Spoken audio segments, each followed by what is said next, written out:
কয়েকশো শিক্ষক যারা ইবতেদায়ী মাদ্রাসার শিক্ষকতার কাজ করে আসছেন। দুঃখজনক হলে সত্য, 40 বছর যাবৎ তারা বিনা পয়সায় কাজ করে আসছেন। এখনো পর্যন্ত তাদের সরকারি বেতন ভাতার কোনো ব্যবস্থা করা হয়নি, এবং সেই সাথে তারা ইবতেদায়ী মাদ্রাসাকে সমুন্নত করার ক্ষেত্রে নিজেদের উদ্যোগে যে পড়াশোনার ব্যবস্থা করে আসছেন।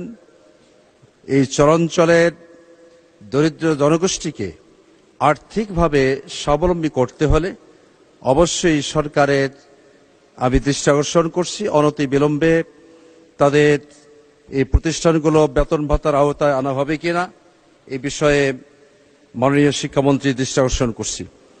মাননীয় স্পিকার, আমার এই উত্তর জনপদের শিক্ষা প্রতিষ্ঠানগুলোকে আরো সুসজ্জিত করে, যাতে করে গুণগত মান উন্নত করে দেশের ও জাতির কল্যাণে তারা আত্মনিয়োগ করবে, এই বিষয়ে আপনার মাধ্যমে আমি সরকার বাহাদুরের দৃষ্টি